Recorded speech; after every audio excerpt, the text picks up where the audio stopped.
ఇప్పటి వరకు యుద్ధం అనుకుంటే బోర్డర్స్ దాటడం, సిటీస్ ని ఆక్యుపై చేయడం అనుకున్నాం, కానీ ఇప్పుడు వార్ స్టైల్ మారింది. అది ఒక తల్లి కన్నీరు, పసివాడి దాహం అయ్యింది. మొదట ఇజ్రాయెల్ తన అడ్వాన్స్డ్ మిసైల్స్ తో ఇరాన్ టార్గెట్స్ పై అటాక్ చేసింది.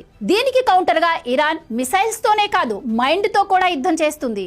ఏకంగా గ్లోబల్ ఎకానమీనే షేక్ చేసేలా స్ట్రైట్ ఆఫ్ హోర్ముజ్ ని బ్లాక్ చేసింది. దీంతో వరల్డ్ వైడ్ గా ఆయిల్ సప్లై ఆగిపోయింది. దీంతో ఆయిల్ రేట్లు చుక్కల్నంటాయి.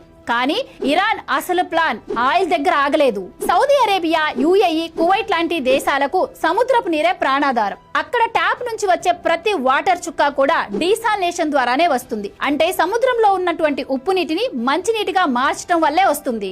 ఇప్పుడు ఇరాన్ బాంబులను డైరెక్ట్ గా సముద్రం మీద వేస్తుంది. సముద్రంలో బాంబులు పేలడం వల్ల ఆయిల్, కెమికల్ లీక్ అయ్యి ఆ వాటర్ మొత్తం పొల్యూట్ అయిపోతున్నాయి. దీనివల్ల గల్ఫ్ దేశాల్లోని డీసాలినేషన్ ప్లాంట్స్ ఆ వాటర్ ని తీసుకోవడం ఆపేశాయి. అంటే